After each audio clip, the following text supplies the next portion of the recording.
de que candidato está mais próximo? O votómetro Presidenciais do Observador dá uma ajuda a perceber. Basta responder a 15 perguntas e, se quiser, afinar as respostas. E o votómetro revela de que candidato está mais próximo e mais distante. O votómetro Presidenciais está disponível em observador.pt e tem o apoio da Toyota. Eu acho que temos ótimas histórias para contar, não só de policiais neste caso, mas também outros livros que falam de Portugal, falam do nosso Portugal rural, do Portugal urbano, e nós depois importamos todos os livros que falam de todas as revoluções e todos os países, mas não conseguimos exportar a nossa cultura. Isso deixa-me triste. É um trabalho que acho que deve ser... devia ser o foco de algumas instituições públicas e que não acontece tanto.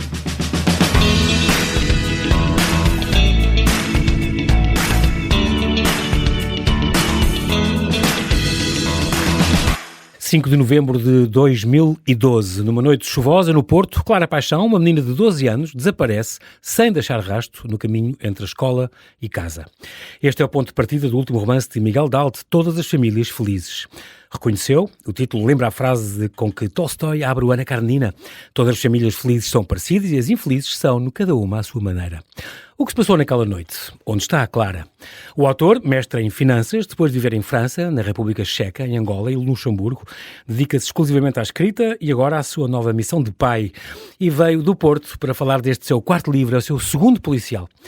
O seu terceiro, A Origem dos Dias, foi considerado por Miguel Real, no Jornal de Letras, como um dos melhores romances do ano. Vamos conhecer melhor este, que é hoje considerado uma das vozes mais marcantes da ficção literária nacional. Olá, Miguel, e bem-ajas por ter aceitado este meu convite. Bem-vindo à Rádio Observador. Desde já, muito obrigado por teres vindo do Porto para esta conversa, mas fazes bem, porque isto vai ser o ponto alto da tua divulgação e da tua carreira. Eu sei que tu és uma pessoa tímida. Sou. E tu não gostas muito de sacrificar aquele tempo que tu, enquanto estás a divulgar e trabalhar no marketing dos teus livros, que é muito importante, fazes isso um bocadinho porque tens que fazer, porque tu estás a perder tempo de escrita e, portanto, ficas um bocado aflito com isso, não é? Sim. Primeiro, João Paulo, muito obrigado por este convite, é um gosto estar aqui.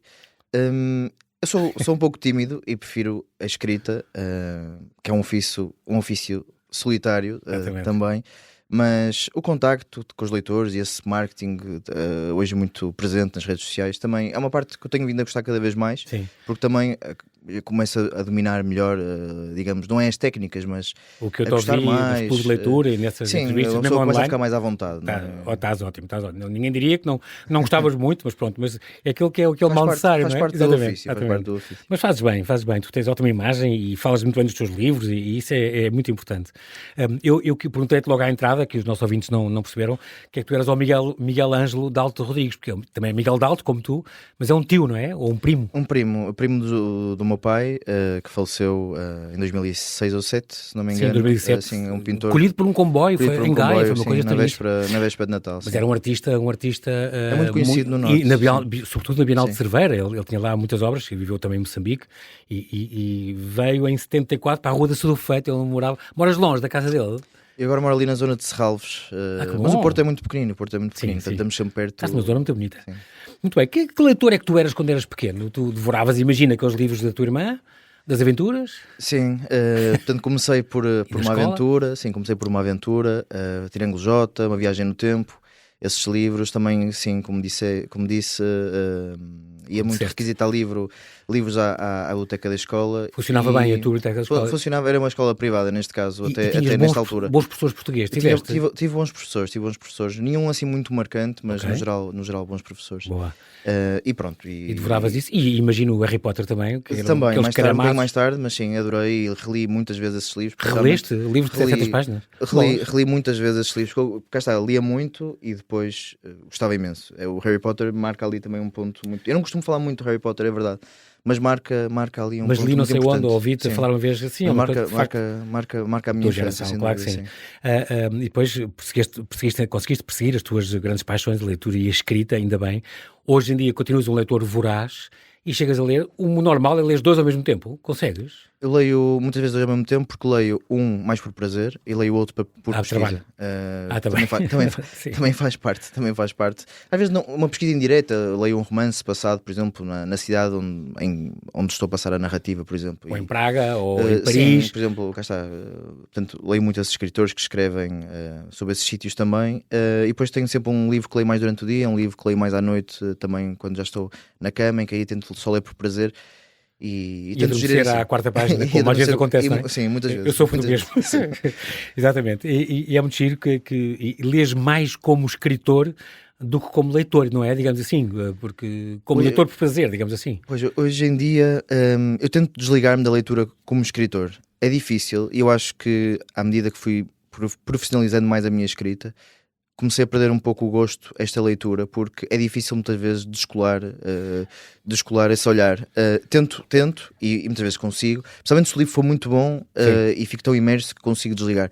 Mas muitas vezes também reparo em certos pormenores, ou penso, não tinha escrito isto assim, não quer dizer que não seja bem ou não, mas... É como os cineastas também me queixam-se disso muitas vezes. Claro. Estou a ver um filme e não consigo ver como pessoa que está só a apreciar e a aproveitar e a tirar partido e proveito.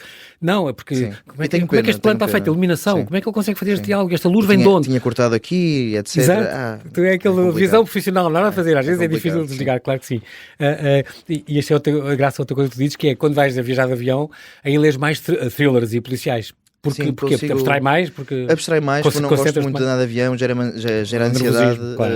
Cá está, se tiver um livro que me colo mais, ajuda. Se tiver um livro mais introspectivo, a minha mente vai divagar para o que está à minha volta, o avião. Então tento levar policial. É melhor pensar muito nisso. Muito bem, as tuas influências, tu tens falado disso, além do Bukowski, por exemplo, obrigatório, o Michel Houellebecq, claro que são todos autores muito polémicos também. Sim. E têm sempre uns detetives alcoólicos e deprimidos e com cheio de toques. Eu gosto muito das personagens que eles criam. As personagens são personagens cheias de conflito, em que nós acompanhamos heróis, digamos, que na verdade são anti-heróis. E mesmo assim queremos que eles consigam atingir os seus objetivos, criar essa empatia, eu acho. E eu adoro ler livros assim. E eu sou a minha influência nesse aspecto. Claro, nos seus policiais tens mas aí é um jornalista, não é um detetive. Sim, o Ademar Leal. O Ademar Leal, que é de facto tudo, é alcoólico, é tudo deprimido. O escritor que luta com. E noutros livros também, tens um escritor que luta com o síndrome da folha branca e que não tem bloqueios. É engraçado. Policial também é uma área que tu gostas muito, tu juntas-te àquela galeria, como o João Torto, por exemplo, que aliás admiras muito e já disse muito bem nos teus livros, atenção, que são estas vozes novas portuguesas que falam, que de facto trazem agora estes títulos, além do Joel Dicker, tens este também, o Ionespa, sei lá, estou a pensar, por exemplo, este tem os casos do Harry Hole, que é está agora uma série, se não me engano, da Netflix, ou vai estrear este ano, ou já estreou, que o Stieg Larsson, por exemplo, famoso, não é? Com a trilogia do Milénio, que são tudo pessoas, estes policiais nórdicos, não é? Que, em geral, que são também umas fontes de inspiração para ti. Sim, eu gosto muito desse ambiente negro, um ambiente escuro, que me faz... Cá está, é propício a esse mistério. Acho que logo o ambiente já cria ali uma aura de mistério, de enigma. Eu gosto muito de ler esse tipo de livros e depois também escrevo dessa maneira. O Joel Dicker gosto muito pelo ambiente claustrofóbico que ele consegue criar nas localidades. São todos assim. Juntar os ali policiais são assim. Eu tento juntar ali... São comunidades fechadas, é uma ilha. Sim. A pessoa não pode fugir. Aquela miúda foi raptada e estava numa ilha. Como é que é possível? Como é que consegue, sim. Exato, os miúdos que foram mortos, não é? No teu caso do segundo, os eu gosto muito desses ambientes. Acho que está tudo preparado para haver ali um bom mistério. Coisas que tu gostas e que os 4 livros perpassam isto, os desaparecimentos, é uma coisa que tu gostas, os chamados cold cases, tu adoras isto, são o quê? Os casos que não foram resolvidos? Sim, casos arquivados ou mesmo casos que não foram propriamente, que gera sempre a dúvida se foi bem resolvido ou não. Por exemplo, o caso do Rui Pedro, que é um caso marcante para mim. É verdade que houve alguém que foi condenado, mas acho que a opinião pública nunca ficou satisfeita com o resultado desse caso, não é? Na verdade não sabe o que aconteceu ao menino. Mas houve outras na tua altura, e na mesma altura, o Rui Teixeira? Sim, Rui Pereira, por exemplo, que foi em Famalicão. Sim. E depois há, claro, o caso Média, que é um caso depois mais recente, a Média McCann, claro. O mais famoso de todos. E tu lembras-te, falaste uma vez de uma coisa que eu também me lembro muito bem, porque eu estava na TV na altura, a Filomena Teixeira, a mãe do Rui Pedro, como com a pena e a dor, o não saber é pior do que saber morreu. O não poder sequer enterrar, poder, é pior. Eu também como pai, tu também já és pai. Sim. O não fechar a porta. Não sabes se está vivo, é impressionante. Uma pessoa não sabe se continua a viver. E como ela foi degradando ao longo dos anos, eu via ir à TVI e ao programa do Gosto, de ano para ano. a figura ia-se degradando. E também a persistência e a coragem ao mesmo tempo, não é? Porque acredito que seja... não é... Nem consigo imaginar. Não consigo imaginar também. É uma coisa terrível. Outra coisa que os teus livros falam muito e é muito curioso é sobre os escritores e a escrita. É muito gira, que é uma metalinguagem quase. Sim. E os escritores, sobretudo, os que não encontram maneira de escrever e que lutam com a sua escrita. Mas há outros que é... Neste último, por exemplo, intercalas um livro que está a ser escrito pelo protagonista, foi um truque muito bom também, que a gente acha que está a avançar a ação e não é a avançar. Sim, ali uma manipulação. Dá-nos a volta. Uma manipulação do leitor. Eu gosto muito de livros sobre livros.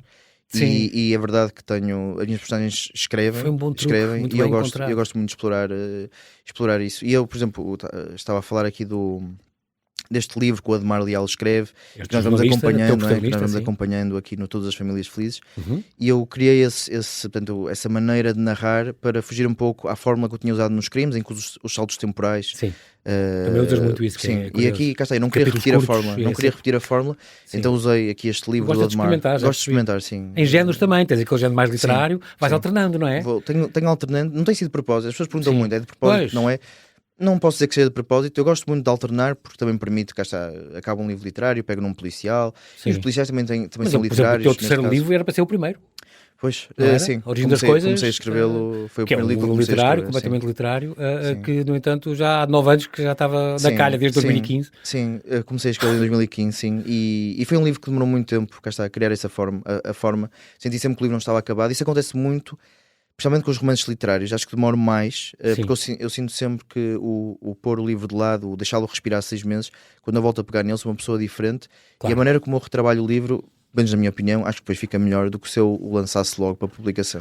O teu primeiro livro de todos, O Lento Esquecimento do Ser, que editaste há 4 anos, já fazia 4 anos, ainda na Trebaruna, que era a tua editora na altura, hoje em dia estás na Suma de Letras, portanto uma chancela de Penguin, onde estes teus outros 3 já são de lá. Vai ser reeditado, se não me engano, e talvez este ano, em 26? Em princípio em 2026, sim. Ainda não há data, mas em princípio é o único que eu não conheço e pronto. E vai ser revisto? Vais revê-lo? Não, o livro está pronto, a história está contada. Continuas a gostar dela 4 anos depois? Sim. Estou muito. É um livro, obviamente, que tenho muito carinho por esse livro. Foi o primeiro livro que foi publicado. Tenho muito carinho pelo livro, pelas personagens. E estou muito satisfeito, sinceramente, com o resultado. E vai para revisão, vai voltar a ter um novo olhar, mas em termos de edição, o livro está fechado, sim. E tens esta pesquisa que fizeste fantástica, também é sobre um escritor maldito, obviamente, é a tua personagem preferida quase, além do jornalista, não é? Sim. Esta hora deste Henri Benoit, que passa por uma vila na Normandia que tu conheces bem, nesta Étretat, onde também estiveste. Aliás, tu gostas de viajar por todos os sítios onde situas a ação, sim, não é? Para mim é importante sentir o pulso aos sítios, os cheiros, sim. É muito curioso, fazes isso. E se calhar os meus livros, se não tivesse ido aos sítios, se calhar até eram iguais. Mas pelo menos para mim, tenho outro prazer também nem ser escrito, outra segurança, e dá muito prazer estas viagens. Também em Paris e apanhou o Maio de 68, que ele é professor na Sorbonne, cheio de alcoolismo e vícios sem fim. E pronto, e portanto isto é outro livro que quando depois deste teu primeiro livro, deste teu O Lento Esquecimento do Ser, sentiste a pressão do segundo livro? O segundo foi este, Os Crimes do Verão, de 1985. O primeiro não propriamente, porque eu escrevo em primeiro lugar para mim, é quase obviamente um grande prazer, mas também uma necessidade, faz uma forma de terapia. Sim, uma catarse, e portanto, não sinto propriamente essa pressão, porque também não estás sobredependente do que vão dizer? Não, e a crítica é algo, obviamente, que eu ligo muito ao que os leitores dizem, mas ao mesmo tempo não há nenhum artista que seja unânime, etc. Portanto, faz parte. Eu escrevo essencialmente para mim e espero que, se eu gostar, depois os leitores também gostem. A tua vontade de escrever teve um livro também do Kundera como explotou um bocadinho essa tua vontade, não foi? Sim, foi A Insustentável Leveza do Ser, que depois também há aqui uma influência grande no título do meu primeiro livro. Esse foi o livro que, quando eu li, deu ali um clique, género, eu também gostava de escrever isto. A maneira como ele mistura a parte mais filosófica, a metafísica, a filosofia. Depois tem ali o salto à Primavera de Praga, que é algo que eu gosto muito de explorar também, sempre alguns eventos históricos nos meus livros. Depois a República Checa, onde eu vivi também, portanto teve ali, ecoou muito em mim. Um Erasmus, uma coisa sim, assim. Sim, estudei 6 meses e voltei lá quase todos os anos depois disso, porque é realmente uma cidade fantástica. É fantástica. Que eu adoro naquela cidade, sobretudo o que eu acho, estive lá um ano, a escala muito humana, tu podes visitá-la num dia. E é lindíssimo. Vais lá, vês o castelo, vês o coisa dos judeus, os cemitérios, dos Golems, pronto, aquilo dá para ver, é extraordinário. É muito bonito, até Ponte Carlos, tudo. Esta tua vontade de escrever, que tu tinhas desde pequenino, mas que a família nunca soube, quer dizer, via-te escrever e sabia que tu adoravas ler, mas só é como no caso dos bebés, quando sai a ecografia do primeiro aos 3 meses é que já podem dizer. Sim. Tu só disseste à tua família quase quando já tinhas o livro cá fora. Sim, o livro estava para ser publicado e eu contei. Vai ser um livro meu. É difícil até de explicar, mas é aquela máxima de não partilhes os teus sonhos. Partilha o que tu não é estranho, mas... Ou seja, enquanto os sonhos forem só meus, não falhei ou não desapontei ninguém. Exatamente. E a partir do momento em que... Se acontecesse alguma coisa... Sim, e a partir do momento em que aconteceu, ok, eu partilhei e tive todo o orgulho em partilhar, mas até ali era uma coisa minha, porque era uma coisa que eu queria muito conseguir. Era uma paixão, cá está, vinha da leitura, uma paixão antiga. Eu queria muito conseguir escrever e publicar um livro e no fundo, porque a publicação no fundo o que é? Uma validação que o que nós escrevemos realmente tem qualidade e que não era apenas um devaneio e conseguimos realmente construir uma história do início ao fim, é só um sonho, com uma boa estrutura.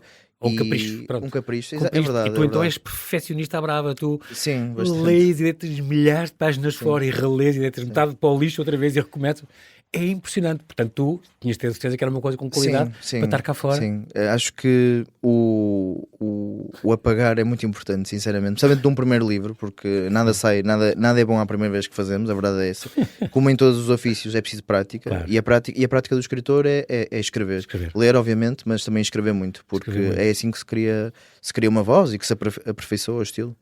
Tu também estudaste... mas tu começaste primeiro pelas finanças, tu és mestre em finanças. Sim, estudei finanças. E o teu primeiro emprego foi lá fora, em Lyon, em França, nessa área? Não foi nessa área, na altura eu estava a tirar o mestrado. Mas chegaste a trabalhar para aí uma década na área financeira. Sim. Eu tive 2 anos em Lyon em que trabalhava essencialmente em marketing, portanto era um pouco diferente, mas que tinha a ver tinha que ver com a licenciatura em gestão. Eu estava na altura a acabar o mestrado, estava a fazer a tese, portanto estive a trabalhar e a fazer a tese ao mesmo tempo e só depois é que fui mestre em finanças e depois ou seja, especializei mais nessa área a seguir quando voltei a Portugal. Não tem nada a ver com a escrita, que era um sonho que tinhas subjacente? Ou ias praticando de vez em quando? Ia praticando à margem no fundo e as finanças foi o que eu consegui, também sempre gostei de matemática. Boa. E sempre mas segui, é um mundo à parte completamente e sempre segui e pronto, segui essa Eras área. bom na tua área das finanças? Sim. Acho que sim. Acho que nós conseguimos ser bons. Nós conseguimos ser bons em qualquer área se nos aplicarmos realmente. Uma vez li isso e acho mesmo verdade. Se nos aplicarmos realmente, nós podemos ser o melhor auditor, o melhor escritor, o melhor jardineiro, tudo. É verdade. O melhor jornalista. É verdade. Temos de nos aplicar e dar o máximo. Hoje consegues viver da tua escrita? Hoje vives da escrita? Tento viver da escrita. Então, agora, cá está, eu estive a viver muito tempo fora de Portugal, voltei agora a Portugal. Tiveste um Luxemburgo também, viver 4 anos? 5 anos, 5 anos. E tive um ano em Angola antes disso. Foram 6 seguidos fora de Portugal. E regressei agora, portanto estou a dedicar-me Porto, onde moras, no Porto. Portanto estou agora dedicado à parte da escrita. Só e consegues? Estás a conseguir? Para já sim. Também tenho muito tempo para escrever e organizar-me. Tens de escrever muito. A gente gosta de te ler. Sim, obrigado. E além disso, também guionismo é uma coisa que também estudaste. Além de escrita de ficção, estudaste guionismo. É um sonho que tu gostavas... Sim, essa é tens um livro a ser adaptado, se não me engano, neste momento. Sim, ou seja, a parte do guionismo é mais recente. Foi algo que eu pensei, cá está, para conseguir viver da escrita, porque ninguém vive da escrita, digamos, direitos de autor. Tenho que sempre, ou seja, fazer aqui conseguiu. Sim, e depois cá está José Rodrigues Santos, calhar o José Luís Peixoto, etc. Mas geralmente há sempre também algumas atividades à parte, seja a tradução, seja a tradução, seja também dá cursos, por exemplo. João Torto, por exemplo, dá cursos de escrita criativa. Escrever crónicas. Ou seja, há sempre outras coisas ligadas à escrita que se pode fazer. E eu pensei, porque não o guionismo, porque eu gosto também muito de cinema. E gostava muito, se algum dia algum livro meu for adaptado, gostava de trabalhar nesse guião e fazer parte da equipa que vai escrever. Sim, há muitos autores que fazem isso, não é? Sim. Tanto como disse, sim, os crimes do verão de 1985 serão adaptados. Ainda está muito no início o processo, mas um filme ou para uma série? Para o quê? Uma série em princípio. Portanto, mas está tudo muito no início. Mas é extraordinário, porque a história, e tu tens uma escrita, sabes, muito cinematográfica. Eu estou a ler-te e estou a ver aquilo a acontecer. Tens aquele truque bom dos saltos temporais, é muito giro. giro, sim. e para não ser aquela coisa chata do 9h50, 9h55, a inspetora chegou à Polícia Judiciária. Não, e depois tens aquela coisa dos capítulos breves, que é um truque, é Dan Brown, é assim que avança a coisa, Sim, é muito rápido. eu gosto. Page Turner. Eu não gosto muito daqueles livros pesados com muita gordura, e isso é por isso, quando eu trabalho tanto os livros, também tem muito a ver com isso, com cortar. Eu também às vezes leio em voz alta, e é importante cortar o que não é, ou seja, eu às vezes muitas vezes penso, isto é importante para o leitor ou só para mim? E há muitas coisas que são importantes para mim, porque é uma frase que eu gostei particularmente, etc, mas não diz nada, então sai. Tens de ter muito sangue frio para fazer isso às vezes, acredito que os livros já são grandes, senão os livros ainda eram maiores, na verdade. Internacionalizar, os teus agentes na Suma de Letras, esta chancela que agora te pegou, e em boa hora te pegou, pensam nisso, de seres traduzido lá para fora? Sim, é algo que falamos muitas vezes. O Brasil era o primeiro, por exemplo, um mercado brutal. É algo que falamos muitas vezes, é algo que é difícil dizer. Eu gostava, em búlgaro e em chinês. Porque não? Eu digo sempre isto, eu acho que se nós compramos os livros, nós importamos muitos livros em Portugal, e depois não temos essa capacidade de exportá-los. Isso deixa-me bastante triste como escritor, obviamente, claro. E também como leitor. É um desequilíbrio. Como leitor, porque a verdade é que depois temos o mercado inundado de livros estrangeiros e não temos também espaço para os nossos. E depois não conseguimos fazer o mesmo, que é exportá-los. E eu acho que temos ótimas histórias para contar, não só de policiais neste caso, mas também outros livros que falam de Portugal, falam do nosso Portugal rural, do Portugal urbano, e nós depois importamos todos os livros que falam de todas as revoluções e de todos os países, mas não conseguimos exportar a nossa cultura. Isso deixa-me triste. É um trabalho que acho que devia ser o foco de algumas instituições públicas e que não acontece tanto. Eu também dou sempre este exemplo, os policiais nórdicos, que são amplamente conhecidos hoje em dia, e quando falamos de policiais nórdicos temos logo na cabeça, na mente, uma imagem. E isto foi algo que foi trabalhado, é marketing no fundo, foi trabalhado por esses países, pelas instituições, e hoje falamos de policiais nórdicos, eles estão em todos os países, são trazidos para todos os países, não é? Digamos, entre aspas. Exatamente. E quando falamos de policiais nórdicos é uma marca, e nós não conseguimos fazer isso, infelizmente. Verdade. Mas, e curiosamente faz parte de uma nova geração de autores policiais portugueses, tu, a Filipe Amorim, o Lourenço Ceruia, que esteve aqui também, o Bruno Franco, o João Zamido, o João Tordo, o Gonçalves, também de vez em quando, como tu, alternam livros mais literários com livros policiais. São de facto vocês os rostos de uma nova geração de escritores dedicados aos thrillers e aos policiais. E no entanto, os romances, os dois mais literários que tu escreveste, tiveram mais destaque nos mídia do que os thrillers. Porquê? Isto é o mercado português? É o quê? Em termos de crítica especializada, senti isso. Eu acho que falta, se calhar, olhar... É uma questão de... Há uma relutância da crítica... Mas a crítica faz aos estrangeiros. A crítica faz aos estrangeiros, aos policiais estrangeiros. Eu acho que aqui também cá está um bocadinho a questão de marca, não é? Tem-se escrito bons policiais em Portugal. O doutor diz a mesma coisa. Sim. Não é um género menor de todo. É isto, não é um género menor de todo. É um género que eu realmente aprecio muito e que é provavelmente o género mais lido no mundo. E vocês são bons nisso, escrevem muito bem. O Ceruia também escreve. E falta esta abertura também. Tordo é maravilhoso, nos policiais, é incrível. No entanto, tu, eu lembro que estavas numa conversa por causa do Francisco G. Viegas e o Jaime Ramos, que é o detetive dele, também bêbado e também não sei o quê, com os problemas todos, que é normal, o Padura também, que como, por exemplo, falei do Viegas, porque como o Leonardo Padura, por exemplo, o colombiano, escrevem policiais um bocadinho como tu tens mais um bocadinho literário ali metido no meio, e isso é bonito, eu acho isso bem. Não é chato, porque podias ser chato, mas não, eles também não são, mas pronto, mas é engraçado isso, tens um cuidado especial com a linguagem, como descreves as coisas. Acho que eu trago isso provavelmente do romance literário, também das minhas leituras. Eu tento dar esse cunho mais literário aos policiais, também diferenciar-me um pouco, e realmente também é o que eu gosto de ler. Eu gosto muito de Leonardo Padura também. Já li alguns livros com o protagonista Jaime Ramos, já passaram alguns anos agora, mas li e gosto muito. E o próprio João Tordo também tem esses policiais um pouco mais literários, também traz do romance literário essa cultura. Gosto muito das tuas personagens, que já falámos disso, são sempre compulsivas maníacas, ou como desalentadas, ou com muitos vícios. Achas que, com muitos silêncios, achas que isto tem um bocadinho a ver com a nossa sociedade, ou é só um artifício que tu usas para fazê-las umas pessoas normais, que toda a gente tem problemas, e como as famílias felizes, tu dizes, todas as famílias são felizes, mas todas também são um bocadinho disfuncionais. Portanto, é a realidade que nos rodeia. Não sei, eu gosto muito de explorar estas personagens. Eu acho que existem, muitas vezes quando se escreve não se vai tão a fundo nestas emoções. No caso do Ademar Leal, que é jornalista, eu Eu gosto muito de explorar a maneira dele ser e a maneira como ele está sempre em confronto com quem o rodeia e com a própria profissão, porque ele já não se revê na profissão, ele quer continuar a fazer o jornalismo da velha guarda, digamos. Nos anos 80, e não se adapta ao... Fumava-se imenso, gritava. Os telex, o barulho dos telex. Ele é desse mundo e não ultrapassou a evolução, digamos. E é isso, é esse conflito que me dá imenso prazer contar e também talvez perceber um pouco, cá está, quando eu escrevo sobre isso, também percebo o que me rodeia e deito esse olhar e também, pronto, é curiosidade também, porque quando eu criei estas personagens com estes conflitos também vou pesquisar. Por exemplo, quando falámos do Henri Benoit, esse primeiro protagonista do meu primeiro livro, que é um professor na Sorbonne no maio de 68, eu por querer criar essa personagem, por querer criar esses conflitos na vida dele, de haver o maio de 68, porque podia ser em 78, mas não, eu queria que fosse em 68 para ter esse conflito. E é isto também que me faz evoluir, também como escritor e até como pessoa, tenho muito essa curiosidade. Obriga-te a investigar também, e os estudos teóricos. Há romances que falam um bocado da Segunda Guerra Mundial e há romances...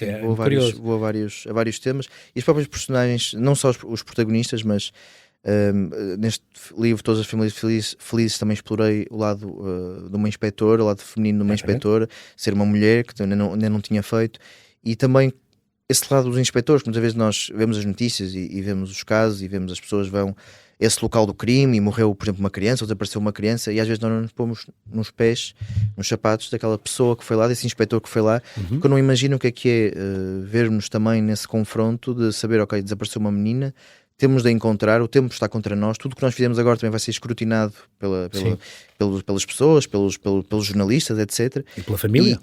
Mas só que não são máquinas. A dada altura vão ter que ir a casa, jantar, dormir, etc. E como é que alguém continua a sua vida, não é? E as relações que podem ter, e os amigos, as amigas, namorada. Sabendo que ao mesmo tempo tem este peso na cabeça, ok, desapareceu uma menina, e quando eu estou a comer não estou à procura dela, quando eu estou a dormir não estou à procura dela. E claro que as famílias cobram-lhe, e o patrão e o comandante cobram-lhes, e a Câmara cobra-lhes. Então, eu também tentei trazer isso. Cá está, todos estes conflitos, eu penso muito nisto enquanto escrevo, é interessante para mim. A tua cabeça, bolas, deve ser fumo quando estás no meio de uma escrita. Normalmente demora-te o quê? 1 ano, 2? O teu segundo livro, o terceiro, foi 9 anos, já que tinhas começado antes, mas o normal é 1 ano, 2, que demora. Os policiais 2 anos, os outros demoram um pouco mais porque deixo o livro respirar mais tempo. E o policial mais? É na pesquisa ou é depois na escrita? Na pesquisa e na escrita, porque vou mais a fundo nas personagens e então também sinto que preciso de mais tempo, se calhar, para as compreender, por exemplo. O policial é um pouco mais rápido, mesmo assim são 2 anos, é muito tempo e acaba por ser uma obsessão, porque a cada altura nós temos 2 anos da nossa vida, é muito tempo e nós estamos naquilo e depois tu és muito, escrutinas tudo ao pormenor e não podes, então o policial é importante, é um puzzle que não pode haver pontas soltas. Tu depois relês. Tu me vês, ouvi-te a dizer que houve livros que leste 100 vezes. Sim. O original, o manuscrito. Não duvido que tenha. Não conto. Onde ainda encontras a 83ª, ainda encontras. No fim já é o nome. No fim já é mesmo. Algumas já são pancas e a minha editora diz muitas vezes: deixa isso porque já estás a ler e já estás a então deixa um tempo. Sim, é preciso também saber o let it go, não é? Em inglês, deixar ir. Mas eu lembro que estava a ler numa última versão deste livro e cada altura o nome da Clara Paixão e da Beatriz, da inspetora, estava trocado, por exemplo. E ninguém tinha reparado, porque realmente nós estamos a ler o livro, encaixamos e assumimos. O nosso cérebro se calhar troca. Lemos o que queremos. Exato, e eu lembro de reparar naquilo e pensar, como é que ninguém viu isto? Estas personagens adquirem vida ao pé de ti? Chegas a sonhar com elas ou qualquer coisa? Sim, bastante. Ou quando estás a escrever não está tudo tão escrutinado. A história deve estar, ou o crime deve estar antes, à partida, mas se calhar também depois fazem a ação, enquanto estás a escrever, notas que algumas pegam na ação e vai por aí. Sim, sem dúvida. Eu gosto também, eu trabalho com estrutura até certo ponto, sei mais ou menos o que vai acontecer em cada ponto do livro principal. Não em cada capítulo, não é? Como o Afonso Reis Cabral, que era cada capítulo. Não mesmo. É início, meio e fim, digamos. E mesmo assim, muitas vezes altera-se ou depois leva ali um ajuste. As personagens adquirem vida. Mas é importante, cá está, o livro é escrito durante 2 anos e é importante nós evoluirmos muito também como pessoas, quem está a escrever, não é? E outras leituras também, cá está, a nossa cabeça muda e eu gosto do estar a escrever, ok, tenho esta ideia, afinal isto vai acontecer à personagem, agora vou por aqui. Isto é muito importante, eu acho que se tivesse tudo estruturado, não tinha o mesmo prazer na escrita também. Isso é importante. Ficavas ali, não é? Sim. Dentro daquelas baias, sem poder fugir para lado nenhum, era mais chato. Mas a escrita torna-se realmente uma opção. E essas personagens acompanham-nos muito tempo, e depois os crimes, neste caso dos policiais, os crimes também, e não sei com crianças, e a fase de pesquisa, tornam-se temas duros, que depois também é difícil desligar, a fechar o computador e esquecer Estamos completamente. a falar concretamente destes crimes do verão de 1985, portanto uns crimes que terão acontecido há 41 anos, é o teu segundo thriller, é o teu primeiro thriller, aliás, e segundo romance, o primeiro policial, também da Suma de Letras, que o tal que está a ser adaptado ao grande ecrã. Portanto, é uma ilha fustigada por uma tempestade durante a noite, há 3 desaparecidos, um miúdo, 2 crianças e uma babysitter, e há um culpado. Onde é que estão os corpos? E estamos numa ilha, e está uma noite de tempestade, só a ligação de Ferro a Lisboa é que podiam ter vindo, ninguém sabe se vieram. É muito estranho e, de facto, tu que inventas aqui esta ilha, o Poço Negro, dava-te jeito, aqui uma ilha ao largo de Lisboa, digamos assim, dava-te jeito por causa da questão da... Sim, eu queria muito criar este ambiente fechado. Pronto, é isso. Mas então, que fosse suficientemente perto para nós ter as berlengas, que era não sei quantas horas, não é? E depois esta ligação por ferry e depois a noite de tempestade, ou seja, criar aqui vários elementos que criassem este mistério. No ar, completamente no ar, não é? E perceber porque é que tinham... O que é que tinha acontecido, no fundo. E no início, isto é curioso, por acaso não costumo falar muito disto, no início também não sabia bem o que é que tinha realmente acontecido, tinha uma ideia, ok, desapareceram, mas foi algo que depois também, à medida que fui escrevendo, fui tomando forma. Okay, eu tinha uma ideia para onde é que ia, mas depois foi engraçado é bom perceber onde chegar. Ter esse grau de liberdade para depois ir mudando e coisas. E também ao contrário deve-te acontecer. Às tantas uma ação estar a vir por aqui e dizes, não, isto não me interessa para onde está a ir. Também acontece muitas vezes. E neste livro, por exemplo, Todas as Famílias Felizes, em como falámos, temos o Ademar Leal, ou seja... Este jornalista que volta para casa. Acompanhamos...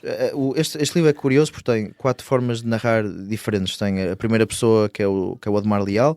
O jornalista. Sim, que à semelhança dos crimes também era assim.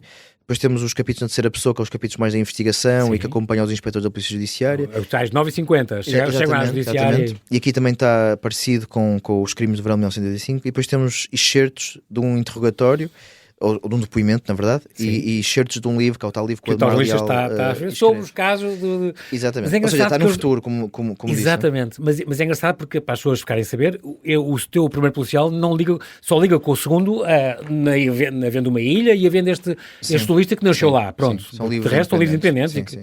Pronto, aliás, eu li este último, Todas as Famílias Felizes. Fora de ordem. Sim. Li primeiro e depois é que li o anterior e que fiquei tão curioso com este jornalista, meu colega, e o que ele passa, que pensei, não, eu tenho que arranjar este teu primeiro policial para perceber isto. Tu quando estás a escrever, lês outras coisas? Consegues? Sim. Sem confusão nenhuma. Leio. Eu gosto, cá está, eu também como leio para pesquisa e eu não consigo não escrever, ou seja, fazer a pesquisa toda e começar a escrever. Ou seja, eu começo a pesquisa, começo a escrever e depois continuo a pesquisa à medida que vou escrevendo, também à medida que, ou seja, o livro também me leva para um caminho e depois a minha pesquisa também vai por esse caminho, portanto são duas coisas que se movem na mesma. E não tens aquela coisa como o José Filipe Santos, que é escreve 10 páginas por dia, acabou. Tu não podes estar com uma frase vários dias. Sim, eu sou muito minucioso com a escrita e tento, cá está, retrabalho muito o livro e vê-se. E transparece na simplicidade com que está escrito. Sim. Parece que foi fácil escrever isto, mas não foi, eu sei. Não foi muito limado. Eu sei, mas e entra muito facilmente os diálogos e tudo. Sim. É muito bem conseguido. Miguel, tu fazes isto muito bem. Escreves todos os dias? Tento escrever todos os dias. Mas não é muito à secretária, tu és muito da tua poltrona, não é? Sim, é na poltrona, meto o computador no colo, com pousapés e sempre com os auscultadores. Com música? Tens uma playlist? Vou pondo músicas à medida que vou escrevendo, depende um bocadinho da cena, depende muito também do meu espírito, do meu estado de espírito. Tu és um fanático pelo rock, não é? Sim, gosto muito de música. E eu logo neste teu primeiro livro reparei que fazes imensas sugestões e falas das músicas, e esta é não sei quantas, e não sei falas imenso, é engraçado. Gosto também de falar. Pode ler o teu livro e deve-se ouvir com uma banda sonora. Gosto muito. Não sei, eu não gosto. É uma coisa engraçada porque eu não escrevo sem música, mas nunca leio com música. Caso, para a minha leitura tem que ser. É para desligar de tudo. É para desligar tudo. Posso ser num sítio muito movimentado, como estamos a falar do avião, aeroportos, etc. Leio no carro, muitas vezes quando vou no lado. Mas escrever não. Escrever não. Escrever tem que ser mesmo com música e tento escrever, cá está, num sítio onde estou sozinho e posso ficar imerso e ninguém me vai também interromper. Extraordinário. Este último, então, Todas as Famílias Felizes, portanto, é o teu quarto livro, 450 páginas, com esta história da Clara Paixão que desaparece. Tens estes inspectores, Jaime Ferreira e Beatriz Peixoto, da Judiciária. Esta personagem foi inspirada na Filomena Teixeira, tal mãe do Rui Pedro que falámos aqui já. O título remete para Tolstói, claro, mas o título original era O Caso da Clara Paixão. E não ficou porquê? Porque acharam que todas as famílias felizes, eu de facto foi achei... só mesmo para mim, foi só mesmo para mim. Mas acho que a primeira vez que eu li isto achei, não vou ler nunca, isto é ser autoajuda e não tenho paciência. Isso é engraçado. Quer dizer, pode ser... É verdade. Não é uma escolha universal. É verdade. Hoje em dia adoro, mas sim, é verdade. quando vi a primeira vez pensei, todas as famílias felizes. Quando comecei a escrever, pus esse título, porque acho também que é muito óbvio e direto, isso também é bom nesse estilo. Mas depois faz o Dicker, é muito Dicker. Sim, é verdade, é muito Dicker, o que é bom, e muito internacional também de um certo ponto. Mas depois, à medida que fui escrevendo sobre estas famílias, e cruzei-me com esta frase do Ana Karenina também, decidi por que não este título e mudei. Foi ideia tua? E depois quando apresentei à editora já foi com este título e ficou, porque cá está, eu tento também trazer este cunho mais literário no fim aos livros e ter este título mais ambíguo, esta ponte para outros escritores é importante para mim. E eu gostei, e por exemplo, nos Crimes do Verão de 1975, também cá está, aí é um título mais direto, tem a epígrafe da Annie Ernaux, que é uma escritora que eu gosto muito, francesa, e essa frase, por exemplo, que surgiu já muito próximo do livro Epigráfica, ele não tinha epígrafe, e depois surgiu-me essa frase quando eu li Os Anos, que é a epígrafe é as últimas frases dos Anos da Annie Ernaux. E para mim descreve muito bem o livro, salvarmos o tempo, no fundo, e acho que é uma boa metáfora para o que o Ademar procura fazer nestes livros. Muito bem, este teu livro, qual é o teu livro que fala que tens o escritor, o miúdo que vai à procura do Origem dos Dias. Origem dos Dias, ou tal que é o miúdo que vai à procura do avô, que é um escritor maldito, que ele depois vai perceber porquê, em França e não sei o que mais. Ele não descansa e quando não descobriu a história do avô é muito engraçado isto. Mas cá está, um escritor atormentado, cheio de vícios e não sei o quê, tudo bem.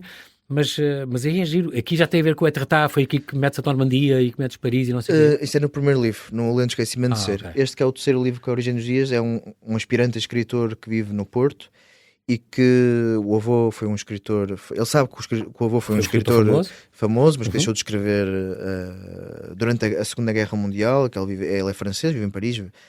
O tal Pierre Lacroix. Sim, Pierre Lacroix, exatamente. O avô do Tomás Franco. Muda-se para Portugal e depois já tem casa-se, tem uma filha, que tem um filho, que é este protagonista, e da altura ele percebe, quando se muda, ele vive numa aldeia, Freixo do Mão, e ele muda-se para o Porto, e percebe da altura que começa a perceber que o avô está nos anos 90, anos 80 na verdade, começa a perceber que o avô era um escritor que as pessoas não querem falar e que estava ali associado.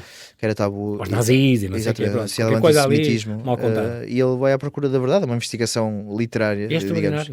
E eu gostei muito desta investigação. E não vai a Etretat, mas vai para a França, vai para Lyon, em Paris também, e há esta pesquisa pelas West, origens. Por exemplo, este passa em Key West, em Flórida, onde aliás também tiveste a apanhar furacões. Sim, é verdade. Os meus livros são muito biográficos nas geografias e cá está, falávamos no início também que de Praga e de Lyon, etc. E eu gosto muito de visitar os sítios onde escrevo, e muitas vezes Marrocos também. Sim, e há uma acho que na verdade há muitas viagens que eu faço e que acabam nos livros e é na verdade inconsciente.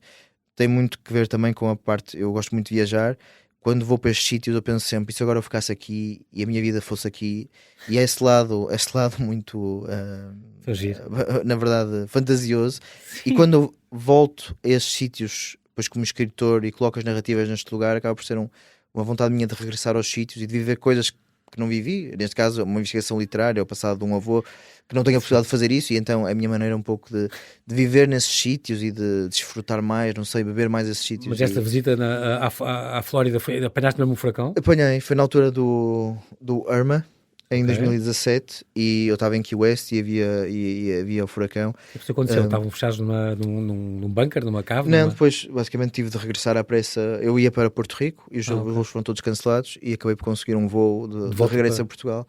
E é muito parecido com o que está no livro, do aeroporto cheíssimo, a Route 1 cheia de pessoas a abastecer-se para gasolina, etc. É a estrada principal dali de Fuga para o Norte. No fundo que liga Key West a Miami, E foi, assim, foi muito engraçado.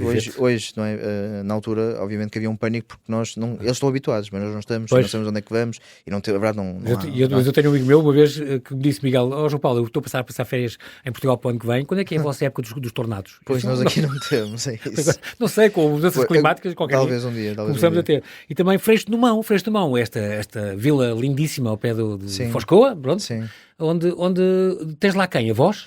Sim, portanto, os meus avós, meus avós eram de lá, digamos, já faleceram, mas a minha família tem lá a casa e todos os verões voltamos para lá e agora juntamos. Com o pequeno Gil. Sim, o Frederico. É o Frederico o teu filho? Sim. Que giro. O que é, 2 anos? Sim, vai fazer, tem um ano e meio. Então ainda não lês as tuas coisas, mas tu já lês livrinhos para ele e não sei o que. Ele já te estraga os teus livros normais? Ele já me estragou um Gabriel Garcia Marques, que me dobrou o livro todo. Sério? Ainda por cima? Dobrou o livro todo. Mas faz parte. Um ano e meio. Eu não consigo chatear com isso, mas ele pega muito nos livros, ele gosta disso. Eu acho que é também de nos ver a mim. Sim, a minha mulher também lê muito. E acho que ele nos vê a ler e deve achar interessante o objeto. Muito bem. Tu agora nós estamos mesmo a terminar, vais ter que estar a apresentar o teu livro. Esta solidão e a morte também são uns temas que tu pegas muito. És uma pessoa religiosa? Não sou. Mas a morte inquieta-te? A morte inquieta-me. E há uma frase muito engraçada do Bukowski que é para as pessoas que são inquietas com a morte, no fundo a religião acaba por ser uma resposta, e quem não tem esta resposta na religião acaba por ver-se um pouco perdido, digamos. A frase não é bem assim, mas a ideia está à volta disto. Eu acho interessante, e é algo que eu não é procurar entender, porque eu acho que também não é propriamente algo que se vai entender, mas a minha escrita também anda sempre muito à volta dos temas da morte, do esquecimento, da memória, do tempo. É algo que me fascina. Eu prefiro a opinião do Woody Allen, que perguntaram-lhe o que é que acha da morte? Eu sou contra. Pois, muito bem. Um livro por ano, para o ano, já tens o próximo escrito? Sim, portanto, em 2026, não é? Este ano em que estamos, que ainda estou um pouco em 2025, mas temos esta reedição, e para o ano, em 27? princípio, portanto, em 27, sim, poderá haver... Que já estás a investigar coisas... Sim, estou a escrever. Boa. Aqui, em princípio, vou regressar a Praga. Eu gostava muito, à semelhança do que estávamos a falar há pouco do livro de Milan Kundera, abordar a Primavera de Praga e algo... Inseri-la Sim, inseri-la, um romance literário, inseri-la nesse livro. Vamos alternar, portanto. Sim, senhora. Miguel Dalto, quero agradecer muito a tua vinda aqui. Fica aqui este convite para quem nos ouve, Todas as Famílias Felizes, uma edição Suma de Letras, uma chancela da Penguin, aqui com o Miguel Dalto. Não perder e a seguir muito esta grande voz da literatura, quer policial, quer literária. Miguel, muitos parabéns pelo teu trabalho e continua sempre, não pares. Muito obrigado, João Paulo, e foi um gosto estar aqui, e parabéns também pelo teu trabalho. Bem-ajas.